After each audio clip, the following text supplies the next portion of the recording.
दुनिया को यकीन नहीं था, लेकिन ईरान अमेरिका के बीच बातचीत शुरू हुई, लेकिन ये बातचीत बीच में ही अटक गई। उधर कतर में फिर धमाका हो गया। मयंक हमारे सहयोगी इस वक्त हमारे साथ मौजूद हैं। क्या हो रहा है इस पूरे मसले पर, उनसे ही जानते हैं। मयंक, पहला सवाल तो यही है कि स्विट्जरलैंड में जो बातचीत हो रही थी, इससे पहले कतर में धमाका क्यों हो गया? देखिए, कतर में जो धमाका हुआ है, हम सीधा पॉइंट पे आना चाहेंगे। कतर में जो धमाका हुआ, ब्लास्ट हुआ है, ये पहली बात तो ये है कि इसको लेकर दो बातें बताई जा रही हैं। ऐसी आशंका जताई जा रही है कि एक तो ये हादसा है, जैसा कि बताया जा रहा है। कतर के कुछ अधिकारियों ने भी ये बयान दिया है कि ये हादसा है, लेकिन एक बड़ी आशंका ये जताई जा रही है कि क्या ये किसी तरह का हमला था या किसी तरह का कोई सैबोटाज था या यहाँ पर धमाका करवाया गया। देखिए, ये सब कुछ ऐसे हालात में हो रहा है, आपको दो बातें समझनी पड़ेगी। देखिए, कतर में जो धमाका हुआ, ये कहां पर होता है? दूसरा, स्विट्जरलैंड में बातचीत हो रही है, उसके बीच में होता है, और खास तौर पर रूस की ऑयल रिफाइनरीज जल रही हैं, उसके बीच में कतर में धमाका होता है। देखिए, कतर में जो ब्लास्ट हुआ, ये यहाँ की जो रास लफान इंडस्ट्रियल एरिया है, इसकी बरजान गैस सप्लाई प्लांट जो है, इसमें ये धमाका हुआ। ये कतर का सबसे बड़ा गैस सप्लाई प्लांट है, जिसमें धमाका होता है। बरजान, पानी की सप्लाई भी, रास लफान, देखिए यहाँ से वाटर सप्लाई भी होती है, जो आप कह रही हैं, यहाँ से वाटर सप्लाई भी होती है कई इलाके में, उसको प्यूरिफाई किया जाता है। गैस सप्लाई होती है, ऑयल सप्लाई भी इसके आसपास से होती है। नुकसान कितना हुआ? ये वही जगह है जहां पर ईरान ने स्ट्राइक्स की थी। जब ये जंग चल रही थी, 40 दिन ये जो जंग चली सीज फायर के पहले, उस पर ईरान ने जब स्ट्राइक्स की थी, तो वो रास लफान इंडस्ट्रियल एरिया को सीधा हिट किया गया था मिसाइल से। देखिए, ये जो धमाका हुआ, इसमें बड़ा नुकसान हुआ है। 44 वहां के कर्मचारी, देखिए, जो धमाका हुआ, इसमें बड़ा नुकसान हुआ है। 54 एम्प्लॉयज जो वहां काम कर रहे थे, वो इंजर्ड हुए हैं, और 18 लोग लापता हैं। आप समझ रहे हैं, ये इतना बड़ा लार्ज स्केल पर ये ब्लास्ट था और अचानक से ही हुआ। देखिए, वहाँ जो कतर की तरफ से जो बयान सामने आए हैं, उसमें कहा जा रहा है कि इस पूरे प्लांट को रीस्टार्ट करने की कोशिश हो रही थी, जो कि ईरान के हमलों के बाद बंद कर दिया गया था। उसको रिस्टार्ट करने की कोशिश हो रही थी। इस दौरान जो है वो इसमें धमाका होता है। इस गैस जो प्लांट है, इसका इस्तेमाल देश को सप्लाई करने वाली बिजली में होता है। रेगिस्तान में पानी जो है उसको प्यूरिफिकेशन और उसकी सप्लाई में होता है। इसके अलावा जो ऑयल और गैस फैसिलिटी तो वो है ही।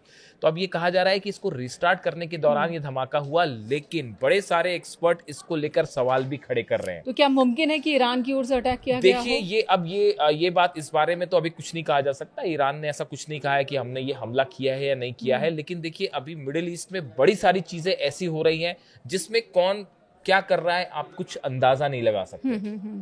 तो एक बड़ी गौर करने वाली बात यह है कि ये ब्लास्ट ऐसे समय पे होता है जब रूस की, रशिया की, पिछले, आप अगर बात करें 4 से 5 दिन की, 80 ऑयल रिफाइनरीज पर टारगेट किया है यूक्रेन ने।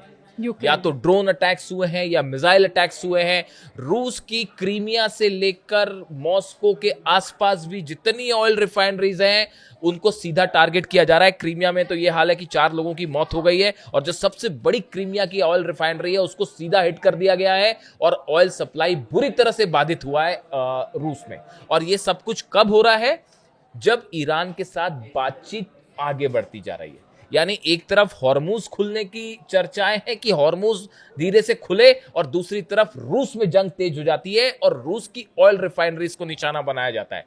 देखिए, हम इसमें कुछ कहना नहीं चाह रहे, इसको बस आप हर चीजें कोरिलेट करके देखनी पड़ती हैं। एक बड़ा फोकस शिफ्ट है जो दिखाई दे रहा है कि रूस की ऑयल रिफाइनरीज पे जो हमले हो रहे हैं, ये कोई कोइंसिडेंस नहीं है। ये यूक्रेन को बोला गया है, हिट करिए। G7 समिट होती है, अगले दिन से रूस की ऑयल रिफाइनरीज पर हमले शुरू हो जाते हैं। और देखिए, आप दोनों चीजें एक साथ नहीं हो सकती कि रूस की जो ऑयल रिफाइनरी वो भी जलने लगे और ईरान का सप्लाई तेल जो है वो भी रुक जाए। मुश्किल खड़ी हो जाएगी पूरी दुनिया में। तो कोशिश ये हो रही है कि ईरान के ऑयल को सप्लाई किया जाए धीरे से, हॉर्मुज खोला जाए और रूस को दबाया जाए। क्या इसका कोई कनेक्शन था कतर में जो धमाका हुआ उससे? अभी कुछ दावे नहीं है, किसी ने कुछ नहीं कहा है। तो आपका जो सवाल था कि ईरान ने ऐसा कुछ नहीं कहा कि हमने कोई धमाका किया या नहीं किया, ईरान का इससे कोई लेना देना नहीं।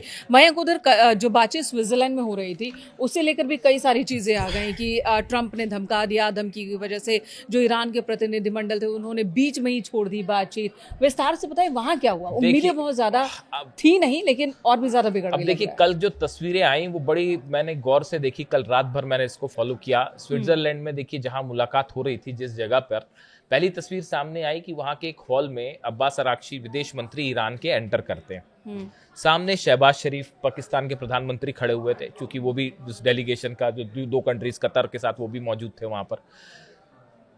शहबाज शरीफ ने अब्बास अराक्ची को वेलकम किया। उसके बाद शायद शहबाज शरीफ की ये कोशिश थी कि अब्बास अराक्ची जो हैं वो जेडी वेंस से भी मिले, लेकिन वो नहीं मिले। अमेरिका के उपराष्ट्रपति से भी मिले, लेकिन अब्बास अराक्ची ने तुरंत मना कर दिया। वो वहां से पलटते हैं और अलग चले जाते हैं। यानी एक हॉल में अमेरिका का डेलीगेशन भी मौजूद था, जेडी वेंस भी मौजूद थे, स्टीव विटकॉफ भी मौजूद थे, जेरेड कुशनर भी मौजूद थे, लेकिन अब्बास अराक्ची ने किसी से बात नहीं की। हालांकि ऐसी कोशिश थी शहबाज शरीफ की, ऐसा लगा बॉडी जेस्चर से कि वो चाह रहे हैं कि वो उनसे भी मिले, लेकिन अब्बास अराक्ची ने मिलने से मना कर दिया। उसके बाद देखिए बात शुरू होती है। बात शुरू हुई, करीब 80 मिनट की बात हुई। इस 80 मिनट में क्या हुआ और 80 मिनट के बाद क्या हुआ, ये दोनों बेहद ही इंटरेस्टिंग बातें हैं। देखिए एक तो बातचीत जब शुरू हुई उसमें जो पहली बात ये हुई कि हम आने वाली बातचीत जो होगी 60 दिन की, इसके लिए हम एक रोड मैप तैयार करेंगे। रोड मैप तैयार नहीं है, रोड मैप तैयार करेंगे। आप समझिए इस बात को। दूसरी बात कि एक मैकेनिज्म तैयार किया जाएगा कि कैसे कैसे मुद्दों पर बात हो। मैकेनिज्म तैयार नहीं है, मैकेनिज्म तैयार किया जाएगा। ठीक है, आप समझिए इस बात को। फिर तीसरी बात ये कही गई कि जो टेक्निकल मुद्दे हैं कि न्यूक्लियर मुद्दे का क्या होगा, यूरेनियम एनरिचमेंट लेवल का क्या होगा, इसके लिए एक हाई लेवल कमेटी बनाई जाएगी जो चर्चा करेगी कि क्या करना है। ये भी फ्यूचर टेंस में चल रहा है मामला। हाँ, फिर चौथी बात हुई कि न्यूक्लियर जो मुद्दा है उस पर भी चर्चा के लिए एक ग्रुप बनाया जाएगा। यानी ये जितनी 60 दिनों में चर्चा कुछ नहीं हुई साहब अभी तक। ना यूरेनियम पर चर्चा है, ना न्यूक्लियर मुद्दे पर चर्चा है, ना हॉर्मूज पर चर्चा है, ना हथियारों, किसी चीज पर कोई चर्चा नहीं हुई। कल जो बैठक हुई उसमें यह था कि हम बातचीत कैसे करेंगे इसको लेकर बस बात हुई। और साथ में, और देखिए एक बात और समझ जाइए, ईरान अब हर बातचीत को अपनी शर्तों पे करेगा। ये बात ईरान का स्टैंड जो है पूरी दुनिया के सामने क्लियर। ईरान ने कल सबसे पहली बात तो यहां से शुरू हुई। ईरान की तरफ से कहा गया, अब्बास अराक्ची साहब की तरफ से कहा गया कि इस एमओयू का जो साइन किया है, इस एमओयू की पहली कंडीशन ये है कि लेबनान पर हमले रुकने चाहिए। लेकिन इजराइल तो रुकने को तैयार नहीं है। इजराइल रुकने को तैयार नहीं है। डोनाल्ड ट्रंप या तो रोकना नहीं चाहते या रोकने का सिर्फ दिखावा कर रहे हैं, या इजराइल उनकी सुन नहीं और या इजराइल सुन नहीं रहा। लेकिन ये इजराइल सुन नहीं रहा, इस बात से मैं व्यक्तिगत रूप से सहमत नहीं हूं, क्योंकि नेतन्याहू और ट्रंप के बीच में आपको लाख ऐसी खबरें मिल जाएं कि अब ट्रंप नाराज हो गए हैं नेतन्याहू से और नेतन्याहू उनकी बात नहीं मान रहे। ऐसा कुछ नहीं है, ये सिर्फ मीडिया को दिखाने का एक दिखावा होता है। बड़े सारे एक्सपर्ट से मानते हैं, ईरान ये मान के चलता है अमेरिका और अमेरिका और इजराइल के बीच, ट्रंप और नेतन्याहू के बीच जितनी चीजें होती है वो प्री प्लान होती है। अगले वीडियो में तो अब यहाँ उधर लेबनान पे ईरान का हमला, इजराइल की ओर से हमला नहीं रोकना, ईरान के इस जिद पर कि पहले ये हमले को रुकवाओ, अमेरिका की तरफ से यानी कि ट्रंप की ओर से धमकी दे देना, वो भी तब बातचीत चल रही है, कोशिश हो रही है। अब तो देखिए ये धमकाया क्यों उन्होंने? अब ये अपने आप में एक बड़ी इंटरेस्टिंग बात है। अब आप खुद सोचिए कि बड़ी मुश्किल से ईरान इस बातचीत को तैयार हुआ, बातचीत के टेबल पर आने अब वो बातचीत अभी जो है वो शुरू ही हुई थी कल स्विट्जरलैंड में। उसके बीच डोनाल्ड ट्रंप का ये बयान आ जाता है कि अगर आपने हिजबुल्लाह की मदद बंद नहीं की तो हम ईरान पे फिर ऐसा हमला करेंगे कि वो आपने कभी नहीं देखा होगा, और ऐसा कर देंगे, वैसा कर देंगे। ईरान ने भी पलटवार किया। बातचीत के बीच आप ईरान को धमकी दे रहे हैं। उसका नतीजा ये हुआ तुरंत ईरान का डेलीगेशन सबके सामने जेडी वेंस बैठे रह गए, स्टीव विटकॉफ बैठे रहे, जेरेड कुशनर बैठे रहे, जितने डेलीगेशन के जो बीच में मध्यस्थता कर रहे हैं, पाकिस्तान का डेलीगेशन बैठा रह गया, कतर का डेलीगेशन बैठा रह गया, इजिप्ट का डेलीगेशन बैठा रह गया। ईरान के प्रतिनिधि वहां से तुरंत उठे, अब्बास अरागची, गलीबाफ साहब, और उठ के वो बाहर चल दिए। उन्होंने साफ कहा कि देखिए ये धमकी देना तो पहले बंद करिए, ये आप जो बातचीत के बीच बीच में धमकी दे। और आप देखिए बड़ी हैरान करने वाली बात है, आप खुद सोचिए जरा इसका लॉजिक, कि जहां एक तरफ डोनाल्ड ट्रंप लगातार ये कोशिश कर रहे हैं किसी तरह से बातचीत हो जाए, डोनाल्ड ट्रंप लिटरली गिड़गिड़ा रहे हैं। ये जो 14 पॉइंटर्स का जो समझौता है, इसमें एक पॉइंट को छोड़ के 13 बिंदु ऐसे हैं जिसमें अमेरिका झुक गया ईरान के सामने, सिर्फ एक पॉइंट को छोड़ के, यूरेनियम वाले पे। उसमें भी उनका कहना है कि एनरिचमेंट नहीं रोकेंगे, हाँ, हम उसमें भी हथियार नहीं बनाएंगे, उसमें भी ईरान, लेकिन हाँ, एनरिचमेंट लेकिन जारी रखेंगे। फिर अब ऐसी सिचुएशन में बातचीत के बीच डोनाल्ड ट्रंप का ये बयान क्यों आया? क्या नेतन्याहू के दबाव में बयान आया?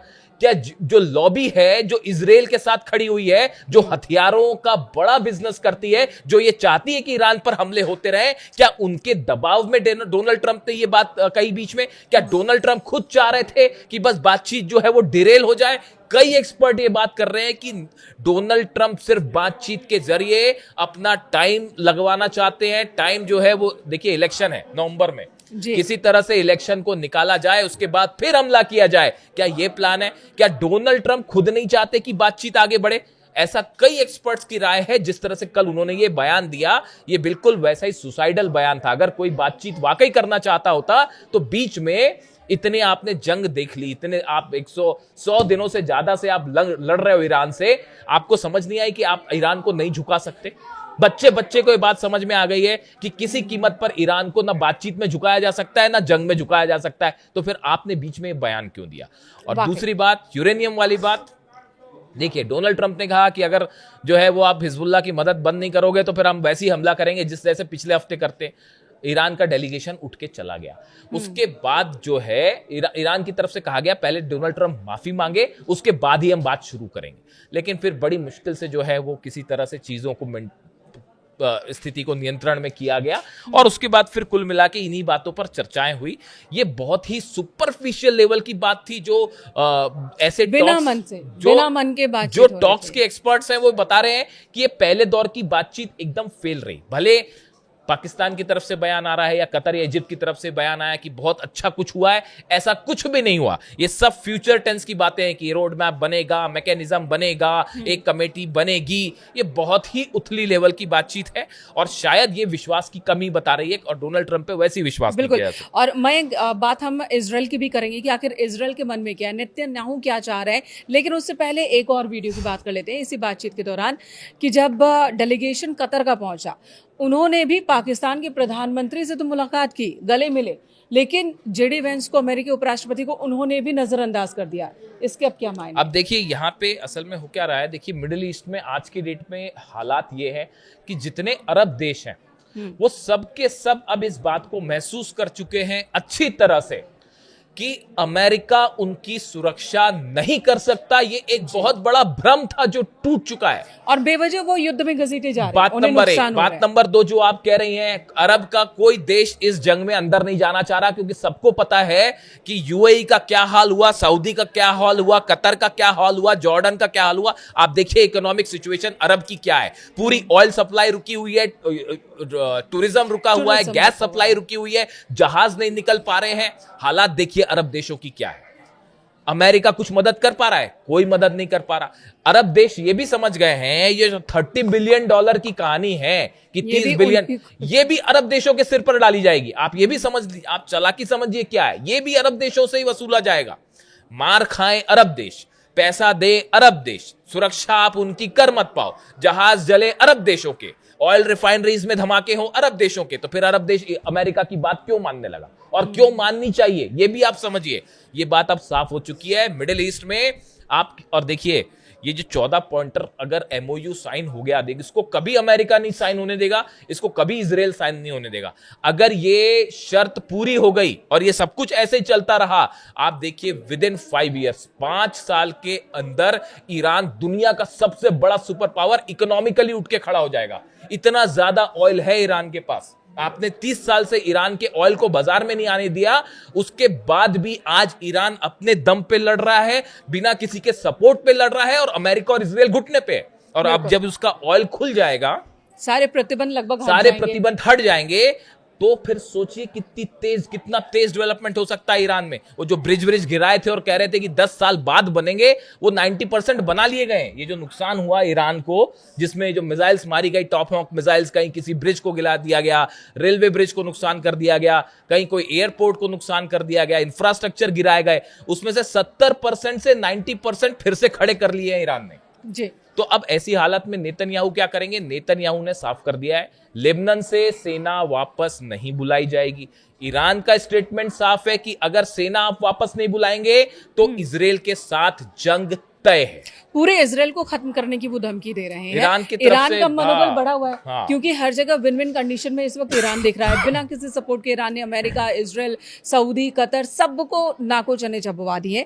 और अब जब बातचीत भी वो अपनी शर्तों पर ही कर रहा है या फिर नहीं कर रहा है, तो ऐसे में क्या इजराइल इस बार गलत रास्ते पर हो गया? देखिए, इजराइल पर नेतन्याहू का एजेंडा साफ है। लेबनान का जो बफर जोन है वो जमीन पे कब्जा कर लो, सीरिया में जो जमीन कंट्रोल पे है उसमें कब्जा कर लो, गजा में जो जमीन पे कब्जा कर रखा है उसको कब्जा कर लो। ये बफर जोन किसी सूरत में नेतन्याहू वापस नहीं लेंगे, हटेंगे नहीं वहां से। और ईरान इस बात के लिए अड़ा हुआ है कि पीछे हम हटा के।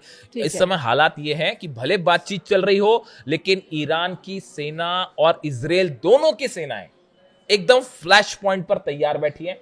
ईरान के सुप्रीम लीडर की तरफ से साफ कह दिया गया है कि अगर शर्तों का पालन नहीं होगा, वो टाइम चला गया कि जब दिखावा कुछ हो रहा था और हो कुछ रहा था। अगर शर्तों का पालन नहीं हुआ तो इस डील को तोड़ के ईरान की सेना जवाब देगी। ये ईरान का स्टैंड है। नेतन्याहू अपनी बात पर अड़े हुए हैं, डोनाल्ड ट्रंप की धमकियां जारी हैं, और डील जो है वो पूरी तरह से फिलहाल एक कागजी समझौते के अलावा और कुछ नहीं दिखाई दे रहा। बस ये हकीकत। तो आखिर में बस एक ही सवाल कि क्या हम अब भी एक युद्ध के मुहाने पर हैं? ये युद्ध खत्म हुआ नहीं है। अमेरिका ने इस युद्ध को अपनी सुविधा के मुताबिक सीज फायर किया है अमेरिका ने, और जल्द ही, देखिए जल्द ही, बड़े सारे एक्सपर्ट से बात कर रहे हैं, अमेरिका में चुनाव खत्म होगा, उसके बाद एक बार फिर हालात बदलेंगे। अभी फोकस इस बात पे है कि रूस को कैसे दबाया जाए। फोकस चेंज है। आप देखिए इस बात को, आप कोरिलेट करके देख लीजिए। रूस पर जो हमले हो रहे हैं, अचानक से जो हमले बढ़ गए, वो इसी पे है कि किसी तरह से हॉर्मुज खुलवाया जाए